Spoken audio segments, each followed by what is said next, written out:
Welcome on board the podcast. Sageman here. Feels weird. Feels like a new era is beginning. Maybe because I hit the number 40. Maybe because I've backed up all my videos just in case YouTube's new compliance with federal law leads them to terminate my channel on account of all the Disney and Droon in my thumbnails. Also, it's Thanksgiving, or it was at the time of this writing. It's now 12 days after Thanksgiving. Christ, I don't know why this episode gave me so much trouble. And Thanksgiving fell on November 28th this year, the one-year anniversary of the channel. Obviously, I did not get to episode 52 in time, obviously. Part of me despairs of ever catching up. I'll be caught up by mid-December if I do one episode every day, but I won't, clearly. But I'll be caught up someday. Can't go on like this forever. It's certainly time for a new era in the fanfiction segment. Less than a month after the three-way crossover saga, I began another 6-part fanfiction saga, this one purely a Maximum Ride fanfic. Hence, I call it the Max Saga. The first book in the series is called Max the ICBG, so it retreads a lot of the OCs and events from the three-way crossover saga, but goes off on its own direction pretty much by the end of the first volume. Let's read the first 10 chapters of it. Of 40, I think. Chapter 1. No chapter titles in this one. Good, my chapter titles are terrible. And flavor-wise, I play with the way the Maximum Ride books are narrated. In the books, most chapters are told in the first person from Max's perspective. Chapters from other characters' perspectives are told in third person limited, occasionally making it jarring when Max is suddenly referred to in the third person instead of the first. I went with third person whenever we see something from the perspective of a villain, but I changed it up by eventually giving all 6 members of the flock first person perspective chapters. And, unlike the three-way saga, not topping every chapter by telling you who's narrating, because real books don't do that. Anyway, first chapter, we reestablish the big guy and Jewel, who are, once again, a human-gecko hybrid and a robot made of rubies and diamonds, respectively. Now, this time, the ICBG, despite still being named the International Conglomerate of Bad Guys, that's now a misnomer in every possible way. While early chapters paint them as being a team of typical Maximum Ride villains, and 2 of them are genuinely deranged, they're ultimately a force for, not evil. Anyway. Chapter 2. The three-way crossover saga's Max-related canon was based on the 4th book, The Final Warning, while this saga starts after the 5th book, titled simply Max. While the 4th book briefly featured a school humorously named Learners, which the flock attend in the three-way saga, the 5th book has a more prominent school called the Day and Night School, which Nudge briefly attends before rejoining the flock. So at the beginning of this story, the flock decide, heavily outvoting Max, that they want to attend this institution. I'd forgotten that by the end of the 5th book, Max and Fang were a genuine couple. That made things easier for me. Didn't have to get them together, just had to keep them that way. I like writing about couples more than I like touch-and-go romantic tension. I wish more people were capable of such a thing. So yeah, the other 5 want to go to school, and under pressure, Max agrees to join them. Chapter 3, Max has been attending school for a bit, and here she meets Keegan, who actually gets to do stuff in this version of the story. Max is on edge because remaining stationary never ends well for the flock, and she rejects Keegan's attempts at friendship as well as the flock's attempts to eat lunch with their fellow students.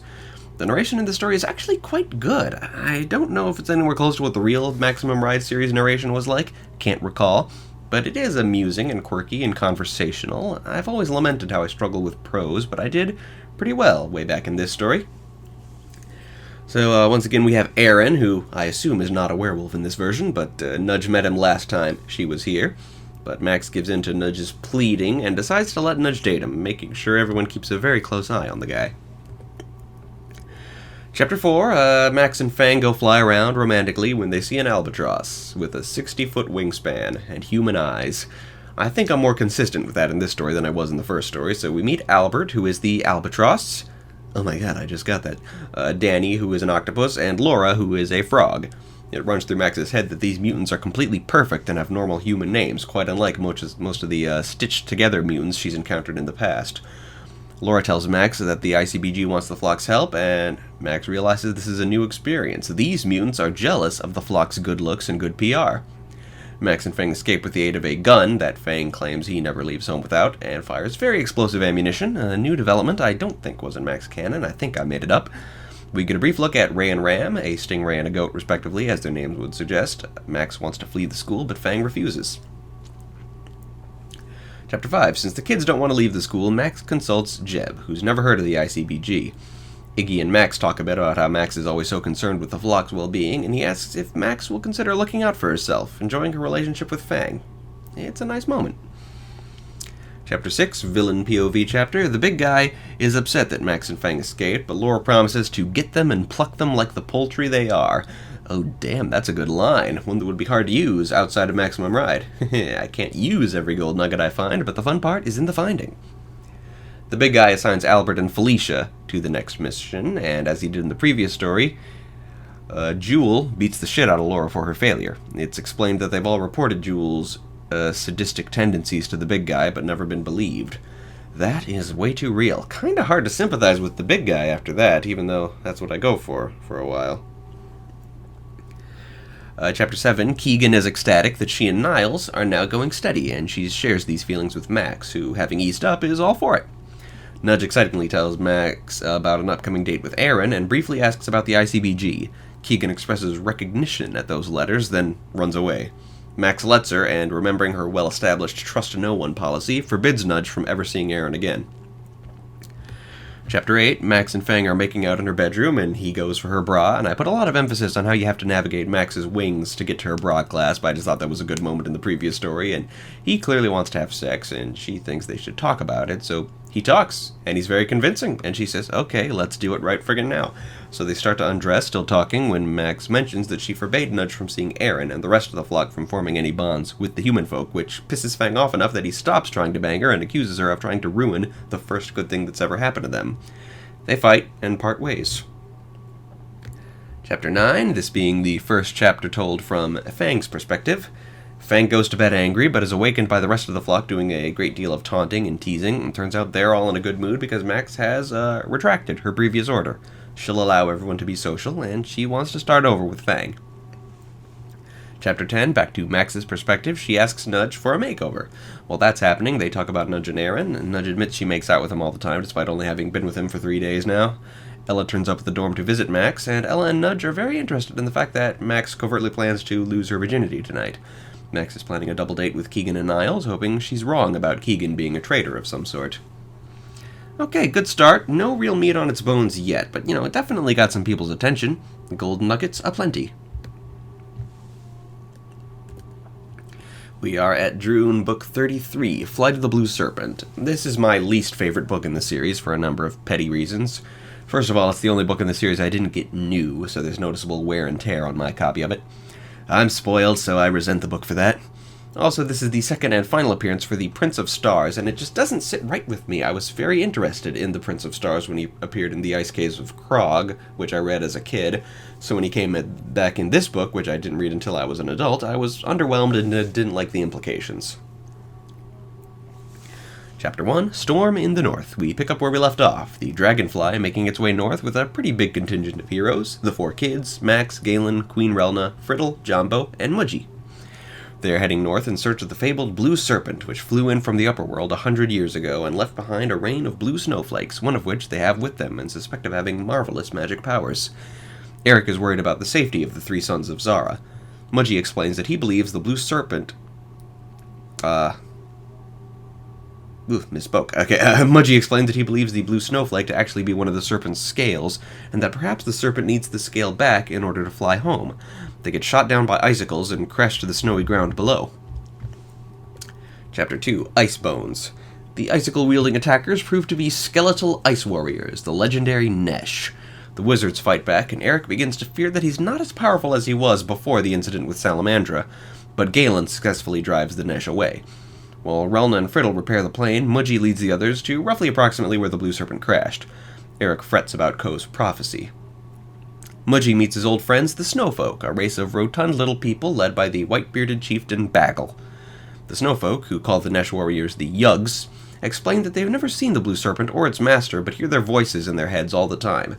A Snowfolk scout reports that a caravan is in trouble from the Yugs, and most of the heroes prepare to help them, but Galen wanders into an ice cave, seemingly following a voice in his head, and vanishes. Chapter 3, Hoodwinked. There's no time to look for Galen. The 2 Orcans set up defenses for the Snowfolk village, while the kids and Max go to protect the caravan. Bagel leads the way, all of them riding mechanical, self-propelled sleds, which Bagel explains were built by the unseen Serpent Master. They come upon the lost caravan, giving the Yugs a chance to seal off the canyon so their fellows can attack the unprotected village. Chapter 4, The Great Ice Conflict. Nice callback to Book 5 there. So first things first, our heroes defend the caravan, but the Yugs combine into one big giant Yug. That's unusually disturbing. The battle rages on, so Max, Kia, and Bagel stay behind to defend the caravan, sending the Upperworld trio off to defend the Snowfolks' village. The party keeps dwindling. They take a power sled and are pursued by half a dozen Yugs who steal the magic snowflake from Eric. Chapter 5, Strange Treasure. The trio pursue the Yugs. They hear the Yugs mention Ko's name, and they seem to be fearful of looking in the pouch to find out what they stole from Eric. Neil distracts the Yugs by throwing fire and ice at them, and Eric steals the Orkin treasure back. As he heads back to the village alone while Neil draws the Yugs off, he realizes that he doesn't have the snowflake, merely a strange blue disc. Then, a voice in his head starts guiding him. It guides him toward a chasm and urges him to take a leap of faith, which he does, as Yugs are pursuing.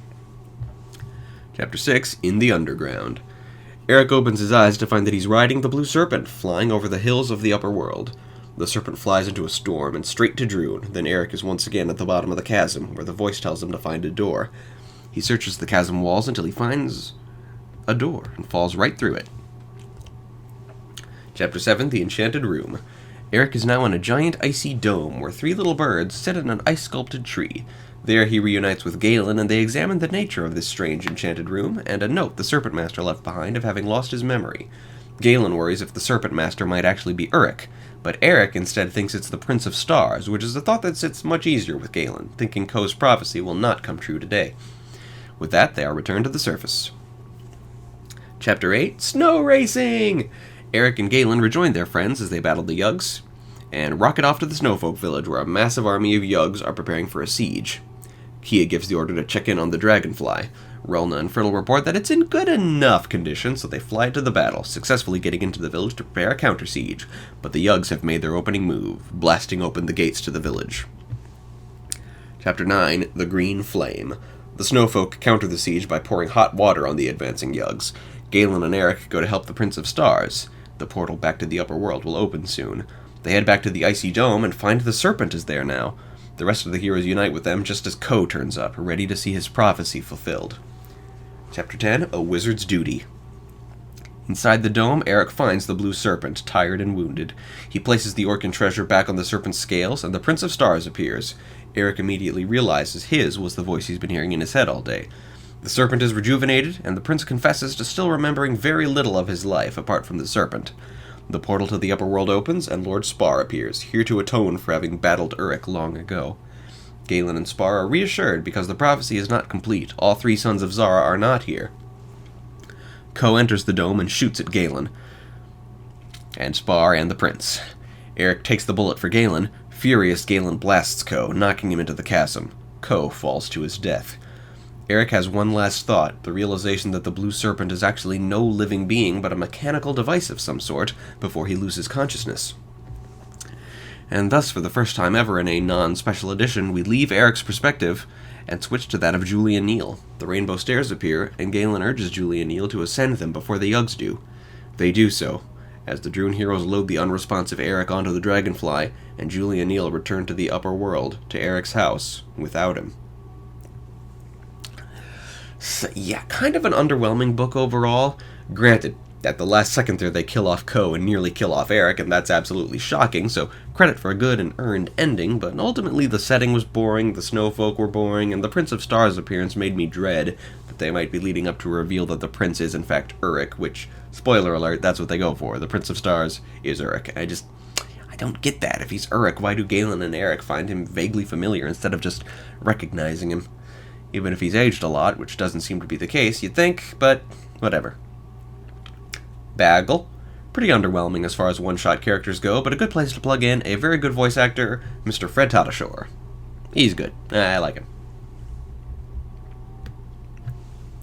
Here in the Keys and Kingdoms segment, it be 1992. That's the year I was born, and also the year my very favorite Disney film came out, and also the year a new segment of the channel has to debut. It's a good year for me in 92. Let's begin. We've got 3 movies to watch, as well as something else.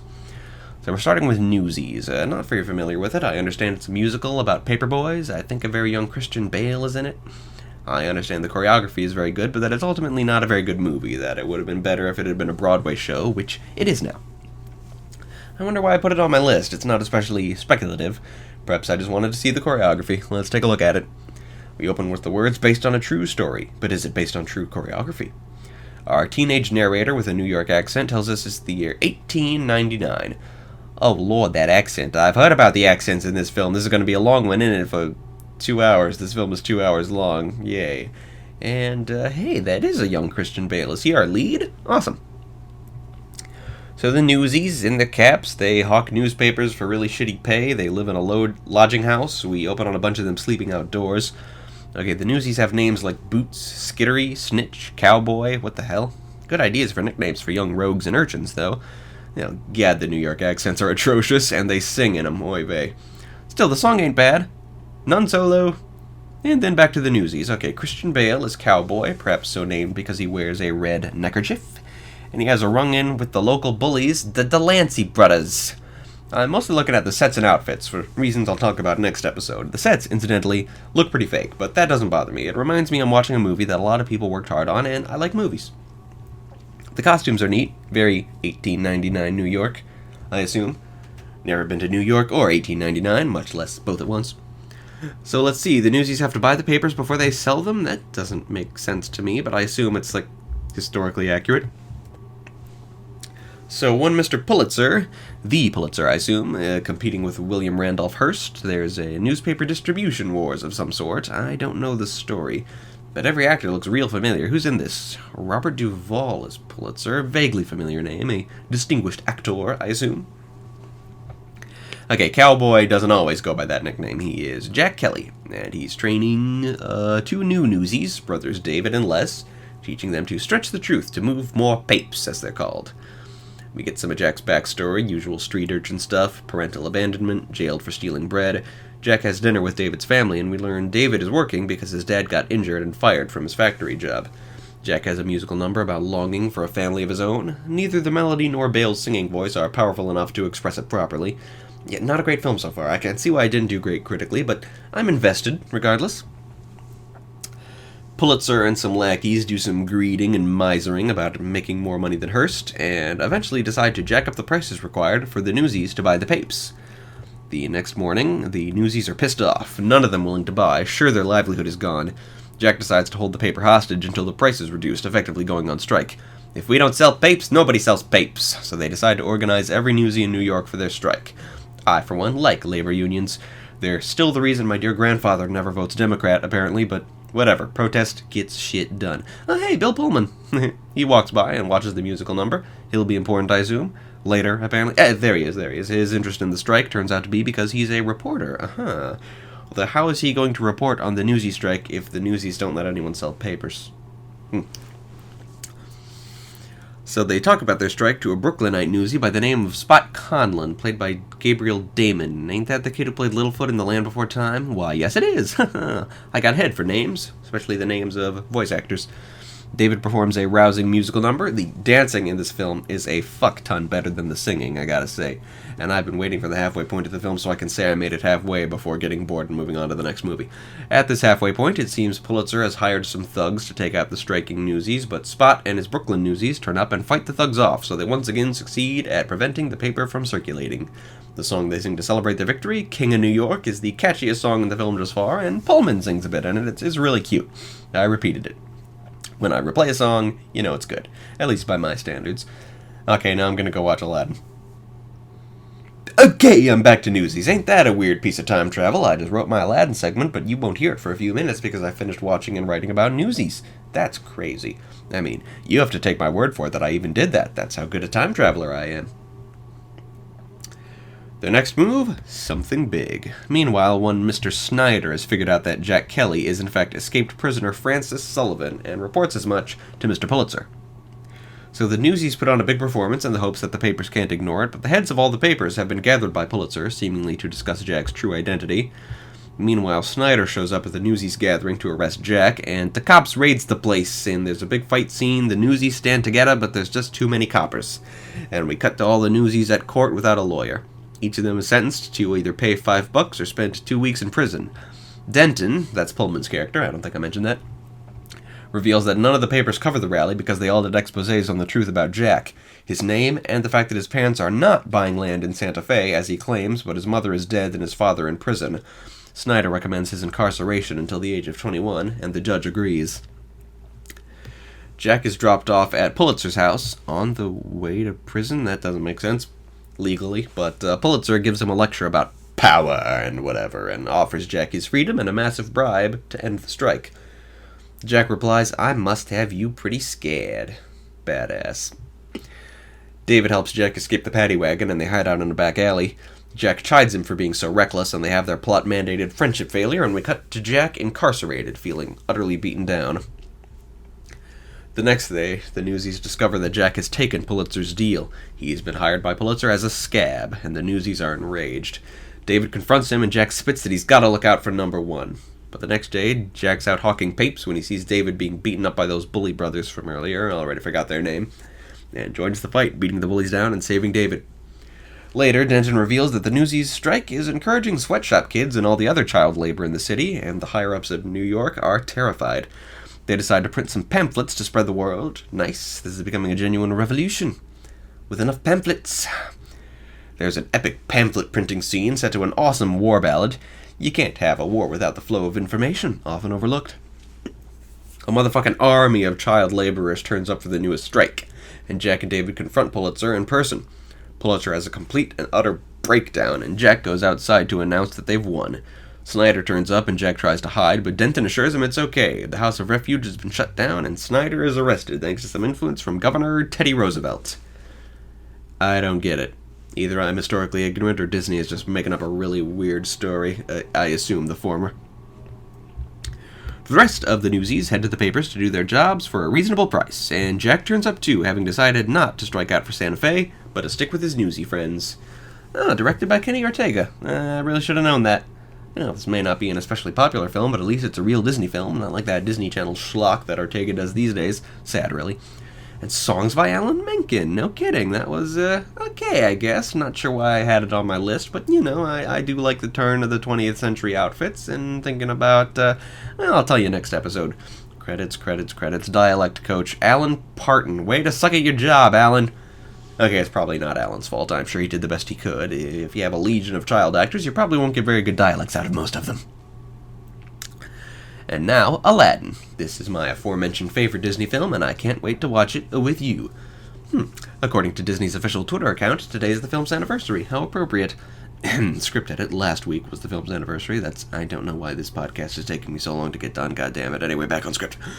What a neat coincidence. Well-timed. Not as well-timed as when I was going to watch The Nightmare Before Christmas on Halloween, but well, I'm okay with that now. Anyway, Aladdin. Let's get into it. We open on a very inaccurately portrayed medieval-ish Arabia, but one that the depicted ethnicity seems to approve of. I understand the Aladdin TV series, which still isn't on Disney+, was very popular in the Middle East. It takes more cues from India and, like, Las Vegas than from the real Middle East. It's flat and immense, and the heat is intense, which is not barbaric, because they changed that line. I'm sure everybody knows what I'm talking about. Got a real dream team once again. Clements and Musker direct, co-write, and produce, and I see Howard Ashman did in fact get to work on the film's soundtrack. He must have died during production, which is when he got replaced by Tim Rice in the role of Alan Menken's lyricist. We open on our narrator, the unnamed peddler, singing voice by the late Bruce Adler, and speaking voice by the late Robin Williams, due to a scrapped idea that he would end the film by revealing himself to be the genie. This never happened, but having Williams in the role was still a good idea. It's quite fun. Not one single voice actor of Middle Eastern descent anywhere in the film, as far as I know. Disney would get way better at that in their later animated features about non-white people, with Mulan having at least a majority East Asian descended cast, and the entire cast of Moana being quite authentically Polynesian. But, you know, I've never seen anyone complain about the inauthentic fantasy world that aggravates. It's just that enchanting, I guess. Our story proper begins with Jafar, played by Jonathan Freeman, the most Disney-villainish Disney villain to ever Disneyed, and his lackey, Gazim the Humble Thief, played by Charlie Adler, finding the mystical Cave of Wonders. Confusing rules the Cave of Wonders has. Only a very specific diamond in the rough may enter, and even then, the only one of the cave's many treasures that can be taken is the genie lamp. Somewhat peculiar and awfully restrictive. Still, the cave is quite awesome. Its design is a giant CGI tiger head with earrings, its monstrous voice provided by Frank Welker, and its bombastic dialogue. Who disturbs my slumber, indeed? And, of course, we have Jafar's parrot sidekick Iago, played by Gilbert Gottfried. A lot of the credit for this film's comedy goes to Robin Williams, but one mustn't forget Gottfried in what's easily the best performance of his entire career. As Gottfried himself likes to point out, Iago and the genie don't actually have any scenes together. Can you imagine if they did? That would have been a fantastic improvaganza. Of course, Iago and Genie interact plenty in the sequels, but Genie usually isn't played by Robin Williams in those, and both characters' lines are probably scripted rather than improvised, but still, I'm sure they're a fine comedic duo. It'll be nice to see them interacting in the sequel and the TV series if that ever comes to Disney+. So Gazim is killed by the cave, so Jafar resolves to seek out this diamond in the rough. Smash cut to Aladdin, a teenaged orphan thief, played by Scott Weinger and sung by Brad Kane, pursued by the royal soldiers of Agrabah over a single baguette. Razul, the head guard, who is more prominent in future installments, is played by Jim Cummings. Is this Jim's first role in the Disney animated canon? I don't think it's his first appearance in my collection.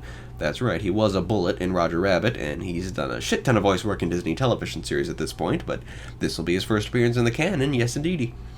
I like the design of the royal soldiers. They're very lightly armored, and they wield these short and fat little falchions, and it's just a cool outfit they wear. We get Aladdin's opening number. As in Beauty and the Beast, it's all very Broadway, with only the slightest bit of Arabian influence. Let's see, Aladdin crashes into what's either a harem or a brothel. I have noticed Disney's non-white women are more often used for fan service than their white women. It was the 90s, is the only excuse I have, is a weak excuse. But yeah, there are a surprising amount of hot babes scattered throughout this movie. As you probably know by now, I am into that. So we have Aladdin's monkey sidekick Abu, Monkey Noises by Frank Welker, and a shitload of stereotypical street performers. The bed and nails guy, the walking on fire guy, a sword swallower, a fire breather, a strongman, a rope trick guy, and all their acts get comically messed up. God, I've never noticed that before. What is with all the street performers in this scene? That is a lot. Anyway, Aladdin escapes the guards, and they all fall into a pile of manure. The signage in this movie is all in English, but stylized, so it looks vaguely like Arabic. It's a nice touch. It's not authentic, but it looks good. That's basically all you can say about all the cultural motifs in this movie, and I am down for it. Then Aladdin has his pet the dog moment, that insidious moment placed into the script to make you like a guy. He gives his hard-won stolen loaf of bread to a pair of much younger fellow street urchins, followed by his encounter with Prince Ahmed, played by Corey Burton, where he demonstrates his rapier wit as well as his genuine vulnerabilities. The next morning, Ahmed storms off, having had a bad date with Agrabah's princess, Jasmine. Remarkably, there are no political consequences for her setting her pet tiger on a visiting sovereign. If you know what that's a reference to, have a cookie. So we have characters, so many characters in Renaissance films, it's crazy. Princess Jasmine, played by Linda Larkin, is a princess who wants more out of life. Basically, the original princess who wants more out of life. No, really, sure, she's the 6th Disney princess, and with her arrival, the original lineup of the franchise is complete. Snow White, Cinderella, Aurora, Ariel, Belle, and Jasmine. And yes, every Disney princess has an I Want song, except Jasmine, but Jasmine is still the original princess who wants more. Let me break it down for you.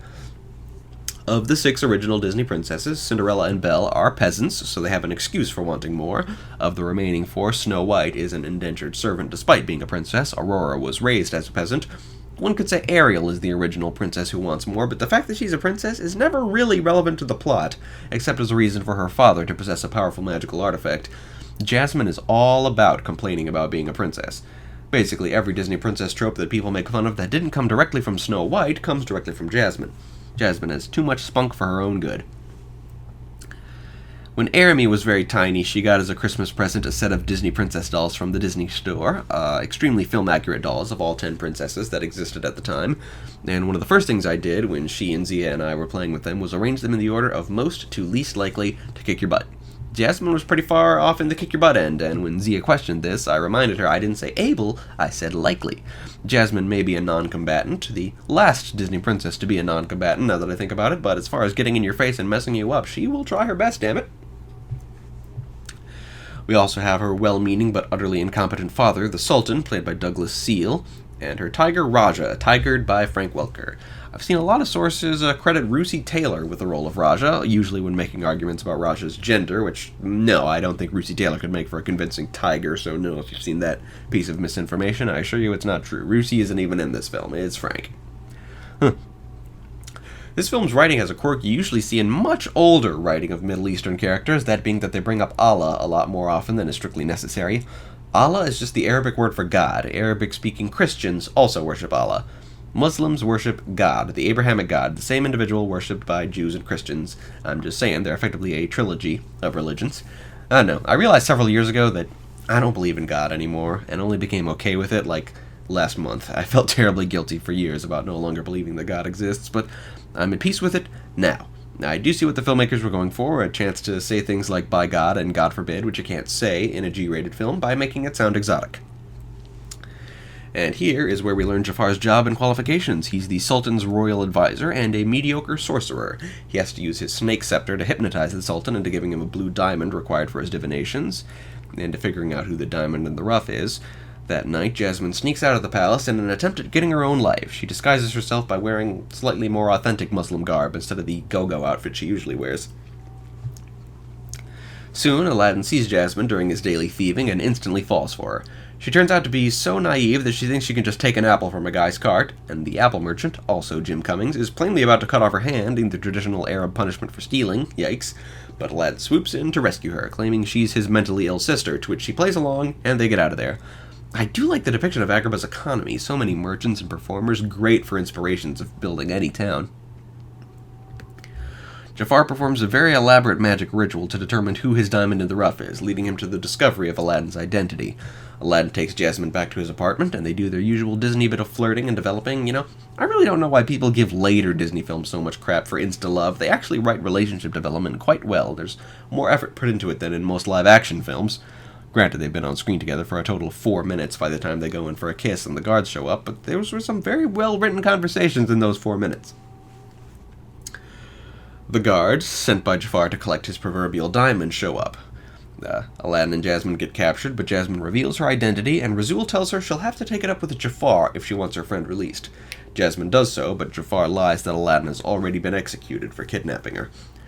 Later, Jafar comes to Aladdin in the dungeons, in disguise as a ratty prisoner for no apparent reason, in a disguise that's surely at least partially magical, as the old man has a much larger mouth and different teeth than Jafar does.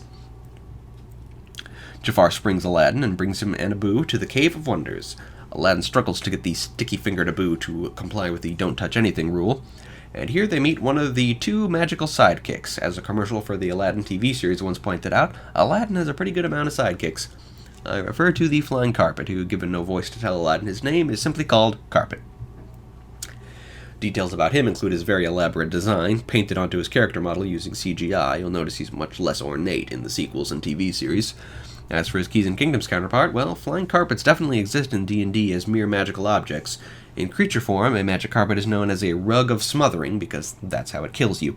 For a flying carpet with the personality and inquisitiveness that this particular individual displays, I think I'm going to go with the Team Starkid parody Twisted, the untold story of a royal vizier, which stated in a throwaway line that the magic carpet is possessed by the spirit of a lecherous thief. That's as good a backstory as any. Aladdin fetches the lamp just as Abu finally gives in to temptation and tries to steal a piece of treasure, causing the whole Cave of Wonders to turn into a volcano, bringing us the super awesome volcano and flying carpet action sequence. Nothing to say about it, I'ma just kick back and enjoy it. It would make a great video game level, and indeed, I believe the first Kingdom Hearts game gave us a fairly good version of this scene. With the aid of Carpet, Aladdin makes his way back to Jafar and gives him the lamp. Jafar pockets it, and attempts to kill Aladdin, but Abu stops him, and, as Jafar discovers when the Cave of Wonders melts away into nothing but a sealed-off cavern containing neither treasure nor lava, pickpockets the lamp. Aladdin wakes up in the cave with Abu and Carpet and wonders what makes the lamp so special. He polishes it a bit and quickly discovers exactly what's going on. The lamp contains a magic genie, played by the late, the great, the wonderful, the incomparable, the irreplaceable Robin Williams. You know what would be a cool feature for Disney Plus? An audio option in Japanese. I just thought of that now for no particular reason. Perhaps when the service reaches Japan, there'll be Japanese dubs. Anyway, let's talk about genies. I gave a shitload of thought to what genies would be like in Keys and Kingdoms before I ever started this project, and now I finally get to tell you all about it. Genies in Disney's Aladdin franchise are nigh omnipotent but sealed within their lamps. Freed genies, as we see from the sequels and TV series, lose the phenomenal cosmic powers and are merely extremely powerful sorcerers. Genie does his best in the expanded universe, but can't simply solve every problem Aladdin has with the snap of his fingers, because, well, then there'd be no show. That's basically what I'm going with for K&K genies, a combination of D&D genies and Disney genies. First, 4 types corresponding to the 4 elements. Jinn are air genies, Ifrit are fire genies, Dao are earth genies, and Marids are water genies. In this case, Aladdin's genie would be a Jinn, while Jafar would become an Ifrit, because color coordination. In 5th edition D&D, genies are fairly powerful creatures. All 4 types are challenge rating 11, with some innate spellcasting ability, but like I said, I'd make them pretty decent sorcerers. Not powerful enough to cast Wish normally, but pretty good. Being trapped in a lamp, bottle, or ring is not the normal state for genies, like it is here in the movie. Rather, it's just something that happens to genies occasionally, which is truer to the mythology. Genie lines out his limitations. Wishing for more wishes is off the table, and he has 3 notable limitations, which we learn across the franchise apply to all genies. Genies can't kill, they can't raise the dead, and they can't manufacture love. Naturally, wishing for more wishes is always a good proviso to have in place, but considering how easy it is to kill in D&D, how relatively easy it is to raise the dead, and how you can temporarily create love with a fairly cheap potion, I think I'd remove the Disney version's 3 rules. Now, TV Tropes has tropes about the 3 types of wish granters: the benevolent genie, the literal genie, and the jackass genie. The genie of this film is very much a benevolent genie, while in the first sequel, Jafar proves himself to be a jackass genie. Basically, a literal genie grants your wishes to the letter, while ignoring the spirit. A benevolent genie grants your wishes to the letter and spirit, and the jackass genie comes up with the worst possible interpretation of the letter of the wish. I think I'd make my genie rules in K&K correspond to the alignment system. A genie of good disposition will be benevolent, regardless of the morality of the wisher. A neutral genie will be literal, and an evil genie will be a jackass. The example I came up with to place in the Keys and Kingdoms rulebook is as follows. If you wish for the ability to jump high, a neutral genie will give you that power the next time you try to jump, and that's it. A good genie will grant you the ability permanently, and an evil genie will turn you into a frog, and then, if given half a chance, cook you and eat you. So yeah, Genie of Aladdin is clearly a good genie, as he's very generous toward both Aladdin and Jafar, granting them exactly what they ask for and going above and beyond the wish. Which I think would be apparent if I had an example more extravagant than jumping high. I might have to change my example. Basically, when Aladdin wishes to be a prince, Genie doesn't just provide him with a royal birth certificate, he gives him an entire country's worth of servants and riches and puts on a big musical number to introduce him to the city. That's the essence of a good genie. They may be slaves, but they and their moral code believe strongly in being the best damn slaves ever. Well, let's see, was there anything else I had to say about genies? I've been replaying Friend Like Me over and over again while typing all this. In summary, yes, a genie is a fairly powerful sorcerer, but is only powerful enough to cast the wish spell, and only 1 to 3 times per master, when bound to an object, which is uncommon. There we go. Okay, back to the movie. Aladdin has no desire to waste one of his wishes on escaping the cave, so he tricks the genie into setting them free by pretending to think Genie is too limited to fulfill his desires, angering Genie and making him prove that he can do that. Also, the women that the genie summons to be his backup dancers during his musical numbers have a waist-to-hip ratio that's absolutely ludicrous even by cartoon standards. It's not as attractive as the real women. Real by the standards of this film, like Jasmine and the Harem Girls, who still have ridiculous waistlines, but in an exciting way. Meanwhile, back in Agrabah, Sultan berates Jafar for his sentencing of Jasmine's friend to death, but does not actually punish him for it in any way. An unsatisfied and heartbroken Jasmine swears to destroy Jafar as soon as she becomes queen. Jafar and Iago, furious that they didn't get the lamp, realize that there's another way Jafar can become the Sultan, if he marries Jasmine himself. The tandem of evil laughter the two of them engage in is quite iconic. I can't do it, I'm just one guy, but it's good when they both do it. Let's talk about Genie's anachronisms. Some say this film must take place at least 10,000 years in the future, with some kind of apocalypse having turned the world into medieval Arabia. Yeah, I don't buy it. I'm more with the theory that genies can travel freely through time, and that therefore some of Genie's past experiences in fact took place well into the future. The 1990s at the bare minimum. Hence why he's able to reference so many things that haven't been invented or created yet. Why Aladdin doesn't get more ticked off at Genie for making jokes he doesn't get is another question. I don't know if the genies travel freely through time thing has basis in the original Genie myths, but that's how they work in the Secrets of Droon, so it must come from somewhere. So Genie takes Aladdin to an oasis, accepts that he's been tricked, and they discuss what Aladdin will wish for.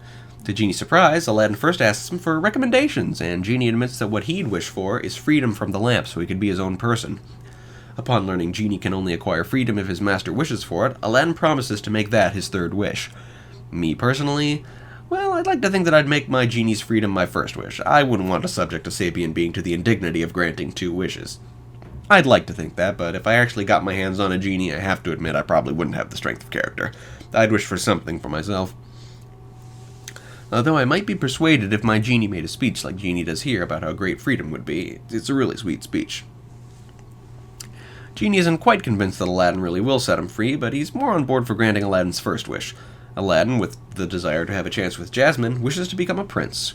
Genie gives him a sweet outfit, turns Abu into the prince's personal war elephant, and prepares to march upon Agrabah with the full might of Aladdin's fictional country, in a parade sense, not a war sense. Jafar finds an obscure piece of legislation, which he presumably invented on the spot, that says that if the princess doesn't find a husband, she must marry the royal vizier. One of the best comedy moments in the film is when the Sultan completely breaks free of Jafar's hypnosis to remark that Jafar is old. That's great. And now we have the Prince Ali musical number, performed by the Genie in various human guises. Best hype man ever. I hear the live-action version of this number is incredibly underwhelming. So Aladdin comes to court Jasmine, but she doesn't see him as any different from any previous suitor. Genie tries to encourage Aladdin to just be the guy she fell for to begin with, but he refuses. Why she finds him only vaguely familiar when he's just wearing a different outfit? And Jafar doesn't recognize him either. Is everyone in Agrabah just face-blind? Aladdin visits her on her balcony, and she's very resistant at first, but is impressed by his magic carpet and his eventual coming around to her perspective. Admission, this may be my favorite Disney film, but I don't give a damn about A Whole New World. I don't know, I've just never liked beautiful songs. I prefer fun songs. The scenery is okay, and of course I have to give props to Lea Salonga, the only person to be the original voice of 2 Disney princesses, as she's the singing double for both Jasmine and Mulan. She's quite good, but I don't know, never been impressed by this song. In the scene afterward, Jasmine immediately tricks Aladdin into revealing that he is the same guy she fell for in the marketplace. Again, why she couldn't get that out of him just by looking at his face. And his excuse is that he sometimes disguises himself as a commoner to escape palace life, which she has to admit she can relate to, so she accepts it. He brings her back to the palace, and they smooch. That's usually saved for the end of the film, but we've still got 30 minutes of this film left to go, and that's a pretty saucy kiss. Aladdin doesn't have long to enjoy his triumph when he gets bagged by the palace guards. Yeah, I have to wonder about Razul's status as a hero in later installments when he willingly, gleefully drowns Prince Ali on Jafar's orders despite not knowing Ali is Aladdin. Aladdin is thrown into the ocean and loses consciousness just before he can summon Genie, who, benevolent Genie that he is, chooses to interpret a slight nod of Aladdin's head as the boy's second wish and saves him from drowning. Meanwhile, Jafar has successfully hypnotized the Sultan into ordering Jasmine's marriage to Jafar, but Aladdin returns to the palace and figures out that Jafar is magically controlling the Sultan, but Jafar in turn realizes that Ali is Aladdin and has the magic lamp, so he makes his escape. The Sultan is peeved, but pleased that Jasmine has decided to marry Prince Ali. The next morning, Aladdin is overwhelmed by the thought of becoming Sultan, and so goes back on his promise to free the Genie, deciding to save his third wish for when he needs to keep the deception up. Genie is betrayed and retreats into his lamp, which Iago steals on Jafar's behalf. This is the only time in the movie that Iago really uses his ability to mimic voices, a skill he'd get more use out of later in the Aladdin franchise upon becoming an anti-hero. Parrots can't really do that, mimic sounds perfectly, that's more of a raven thing, but I think ravens and parrots are similar enough that they could use the exact same stat block in D&D, mimicry and all. Jafar makes his wish to become Sultan, which the Genie, benevolent that he is, grants well above and beyond its letter and spirit, and his second wish to become the most powerful sorcerer in the world, the combination of the 2 wishes allowing him to fuck up Agrabah royally and sorcererily. He reveals to Jasmine that Ali is really Aladdin, singing a wicked little reprise of Prince Ali as he does so. That little ditty makes Jonathan Freeman the only actor in the film to do all of his own singing, as Robin Williams sings for the Genie but not the narrator. Jafar banishes Aladdin, Abu, and Carpet to a far-off icy mountain range. Of course, since they have Carpet with them, the trio quickly prepare to make their way back to Agrabah. During their absence, Jafar enslaves Jasmine and the Sultan and makes his third wish for Jasmine to fall in love with him. Genie tries to explain how he can't do that, but Jasmine, seeing Aladdin sneaking in, pretends that it's worked and starts hitting on Jafar to distract him. Feminine wiles, that's a legitimate character strength, but you have to be very careful when and where you use it, and be a pretty good writer to pull it off. Otherwise, you're sending the message that a woman's value is only in her sexuality, and it's a mess. This movie does it right. Jasmine is genuinely seductive, while subtly playing the whole thing for comedy, by basically having her damn him with faint praise. And the setup, Jafar wishing for her to fall for him, means that given this particular opportunity to distract him, it was easily her best option. A real winner. Ugh. I'd forgotten that when Iago and Abu have a scuffle that threatens to catch Jafar's notice, Jasmine actually goes so far as to kiss him. Yikes. Our heroine, ladies and gentlemen, and I'm saying that sincerely, not sarcastically, like people usually do when they say those words. But Jafar notices Aladdin at the last second and makes several terrible puns while using his sorcery to fight the heroes, eventually turning into a colossal cobra to fight Aladdin one-on-one. It's here that Aladdin takes up the scimitar that will become his signature weapon in Kingdom Hearts. He doesn't wield it for very long in the movie, but potentially uses it for hours in the video game series. Funny how that happens sometimes. Not very often, but sometimes Kingdom Hearts will make a big thing out of a thing that was fairly small in its movie of origin, and that's pretty cool. I never noticed before how insanely big Cobra-like Jafar is. Never fought him in that form in Kingdom Hearts, but I think he's eventually encountered that way in the browser game. Oh no, never played it, but Aladdin uses his wits. He points out to Jafar that the genie is more powerful than any sorcerer, so Jafar makes his third wish to become a genie himself. This works, as every genie comes with a lamp in this universe. Jafar and Iago are imprisoned within it, which inexplicably undoes all of Jafar's wishes and sorcery. The genie flings Jafar's pitch-black lamp out into the desert. Here, Aladdin and Jasmine say their goodbyes. Genie offers to give up Aladdin's third wish to become a prince once more, but Aladdin declines and wishes for Genie's freedom instead. Genie's wristbands disappear, but because he looks naked without them, he'll keep them for all future depictions. Genie decides to go see the world, bidding a tearful farewell to his good friend Aladdin. That's the great thing about this film. It's just as much about the friendship between Aladdin and Genie as it is about the romance.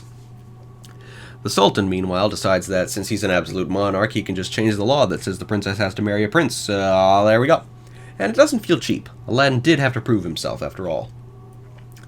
The film ends with Aladdin and Jasmine flying away on carpet, apparently married, though the rest of the franchise would bring us to before their actual wedding. They spend a good amount of time being an engaged couple, which is nice, or so I hear. I haven't seen this series since I was very young, and I won't not until they frickin' add it to Disney+. Our credits roll first to a short instrumental of Friend Like Me, then to the mandatory pop ballad version of A Whole New World. What dorks did they get to sing that? It's truly, truly terrible. Not a bad guitar solo, but then they vocalize over it. Okay, Peebo Bryson, that's the same guy who did the end credits version of Beauty and the Beast, and Regina Bell, never heard of her. Once again, the credits give equal billing to the voice actors and lead animators, with a cast list of minor characters even consisting of the animators instead of the voice actors, fascinatingly. Oh, and this is interesting. Howard Ashman wrote the lyrics to Arabian Nights, Friend Like Me, and Prince Ali, while Tim Rice wrote the lyrics to One Jump Ahead, A Whole New World, and Prince Ali Reprise. That's interesting, where they went with Menken's original lyricist and where they had to use a replacement after he died.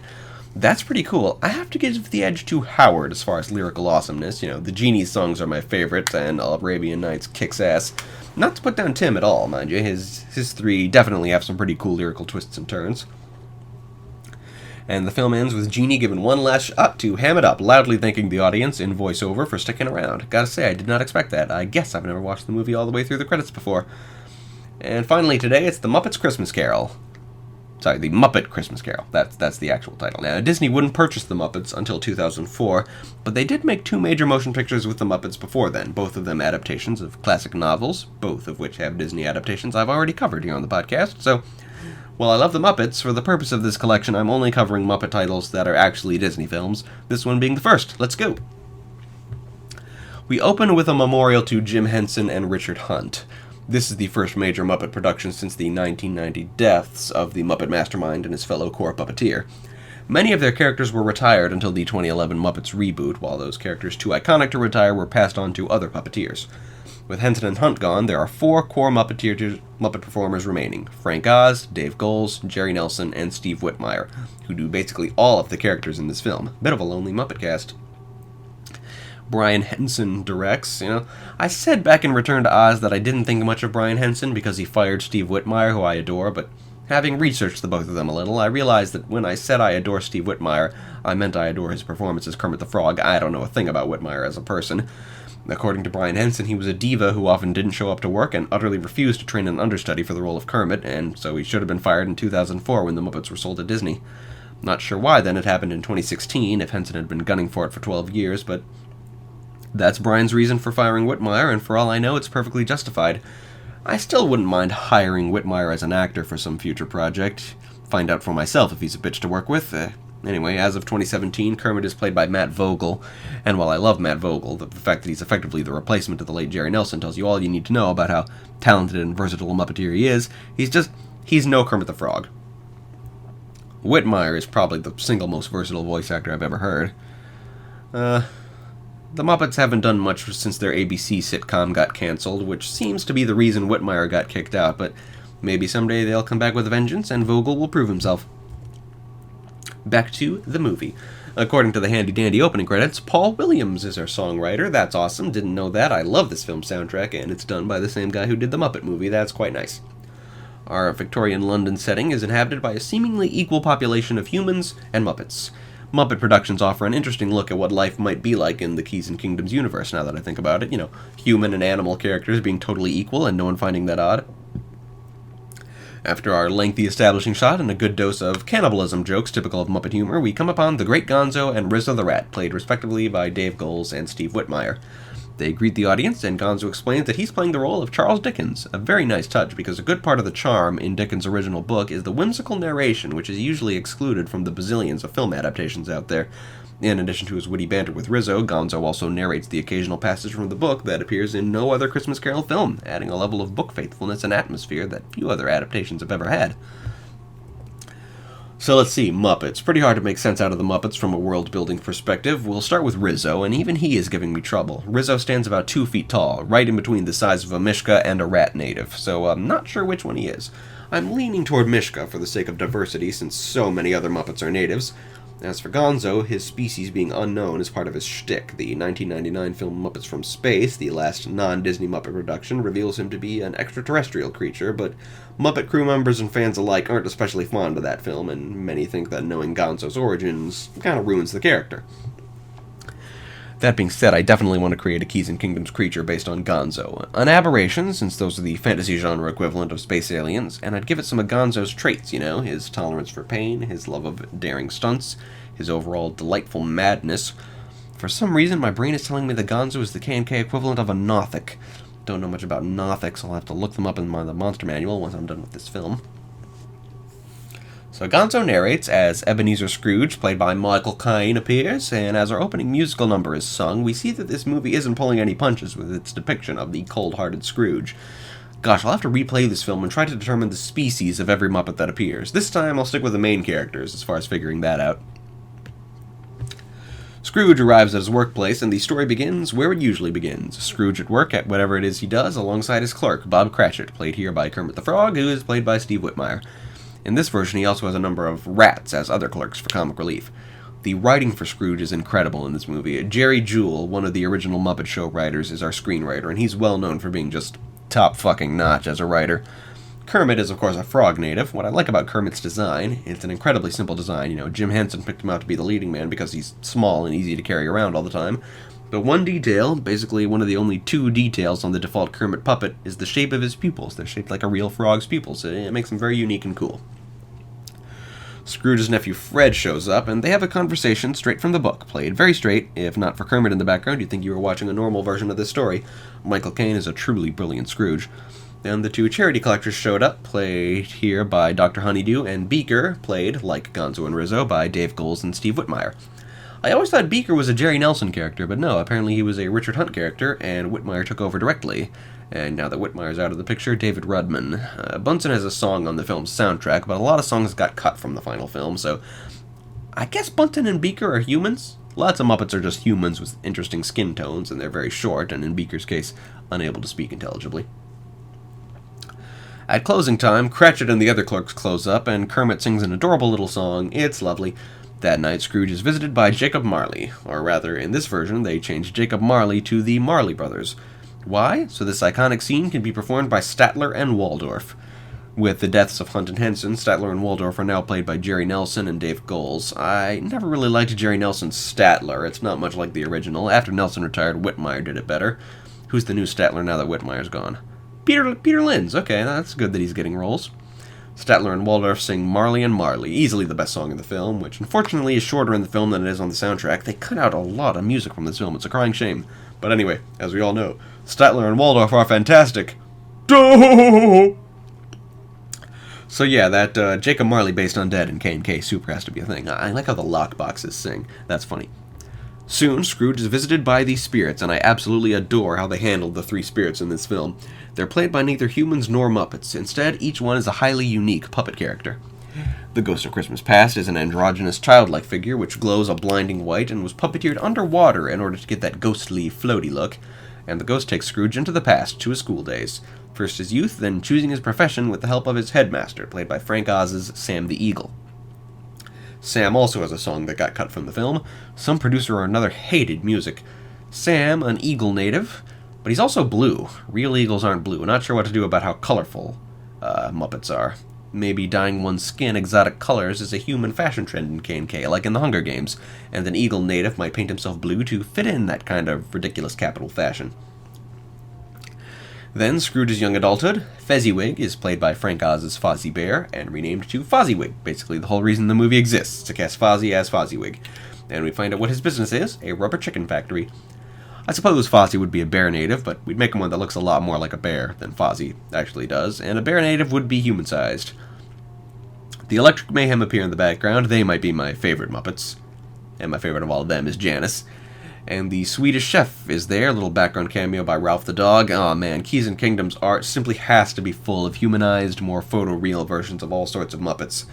And here, the young Scrooge, they got an actor who bears a pretty good resemblance to Kane, that's pretty good casting, meets Belle, and then, years later, their breakup because he's grown too stingy and penny-pinching. Here's the film's signature song, When Love Is Gone, performed by the past Belle with the present Scrooge on backing vocals, which naturally got cut from the film. Whose idea was that? First time I saw this movie, it was on DVD, and they put this song back in, because of course they did, and the next time I saw it on TV, I couldn't believe it ever got cut. And now, Scrooge meets the Ghost of Christmas Present, a full-body mascot sort of puppet played by Jerry Nelson. He can move his mouth, his eyes, and both of his arms. How do they do that? There must be at least 2 puppeteers in there, or maybe one guy in the suit and one guy controlling the face with a remote control. And finally, a song that didn't get cut, It Feels Like Christmas, a beautiful Christmas song. Oh yeah, this was a great way to get in the Christmas spirit. It's December now, after all. There's a snowman in the background, like a Muppet snowman. Okay, remember living snowmen for K&K. Probably mostly evil. Check. Fred making Scrooge the subject of a game of 20 questions, and then the Cratchit household. Mrs. Cratchit is played by Frank Oz's Miss Piggy, and Tiny Tim by Jerry Nelson's Robin the Frog. And they have another son and 2 daughters, the son of Frog played by David Rudman doing his best Kermit impression, and the daughters, 2 pigs played by Dave Goelz and Steve Whitmire doing their best Miss Piggy impressions. It's insanely cute. Cute enough that I'm almost tempted to make it that way, to make that the way it works in Keys and Kingdoms, like it does in BoJack Horseman, that if 2 parents are a different species, the child will be one or the other. But no, I'm sticking with the Ruby Faunus concept that if 2 natives of different species reproduce, their child species will be something utterly random. I'll have to come up with a random number chart like the one in the D&D Reincarnate spell. In fact, I think I'm going to mess with that right now. Okay, I made a list of all the creatures in the Monster Manual and Volo's Guide to Monsters that would qualify for being a native. That's any creature of the beast category, which is a vertebrate and can breathe air. There are 78 such creatures in those core rules. Well, I have to figure out how to divide it up into a D100. It would be cool if in the Keys and Kingdoms bestiary there were exactly 100 creatures that could be potential natives. That's a good idea. Okay, gonna produce random numbers from 1 to 78. If a frog and a pig, or any 2 natives of different species, were to have 4 children, those 4 children would be, random number generator, 68, 38, 30, 11. Their 4 children are an Allosaurus, an Oryx, a giant badger, and an owl. That's quite the set of siblings. But remember, that's only natives of 2 different species where the random number generator comes in. 2 frog natives will have frog children, and since there's a caste system in native society, interracial dating is probably uncommon. You know what? I think that if both parents are of the same animal group, their child will be a random species of that animal group, e.g. a leopard and a lion might have a tiger and a panther and a house cat. A frog and a toad might have some other kind of frog. But a frog and a pig, those are definitely different enough that whatever they have, it's something utterly random. There are 2 musical numbers in the scene, one a little scatting duet between Kermit and Robin, and one derived from Tiny Tim's God Bless Us Everyone catchphrase. It's a weirdly secular God Bless Us song, there's no mention of God in it anywhere, which broke my immersion when I realized it, but still, it's Robin the Frog playing Tiny Tim, the whole movie is worth it just for that shit. The movie remembers to feature the Ghost of Christmas Present growing older as the scene goes on, it's well done, change the puppet every few shots. And Christmas Future, well, he's not as scary as most versions, because he's a puppet version of the character, but still, he's just, wow. A towering Grim Reaper Muppet is pretty awesome. Old Joe is played by some sort of spider Muppet. Fascinating. Spider folk. I mean, if I'm ruling that a native has to be an air-breathing vertebrate and a Circe has to be an insect, there have to be races based on every other kind of animal. And Tiny Tim's death, of course. Oh god, I actually got a little bit teary-eyed at this moment.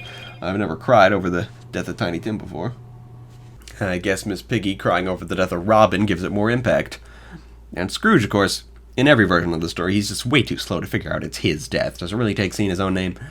But they play really well, his reluctance to approach the gravestone, his pleading with the spirit to answer his questions, and there's no explosion of hellfire, just Scrooge pleading for the spirit to speak and then waking up in his bed. Then going out to wish everyone Merry Christmas, complete with a song. Michael Caine's a good singer, although his dancing throughout the film was really awkward and bizarre, but in a charming way, you know? Aw, there's a scene during the number where Scrooge visits his headmaster and Fozziwig at a retirement home. I like that touch, since it's usually implied that they're deceased. And Gonzo and Rizzo play us out over a turkey dinner at the Cratchits and a reprise of When Love Is Gone, which doesn't mean much when the actual song got cut from the goddamn movie, grumble, grumble. And they play a pop version over the credits. That's just, it ain't right. But that was good. A great way to introduce the Muppets to the Disney family and get me in the mood for Christmas. And you know what else came out in 1992? The Little Mermaid TV series, the first TV show I'll be covering in the collection. Rather than covering TV episodes in the podcast, I'll be starting a new series here on the YouTube channel, Disney Retrospectives, where I'll talk about the TV series and video games that are on my list. The first one should be up mere minutes after this podcast is posted. Depends on how fast YouTube is willing to run today. Catch you there.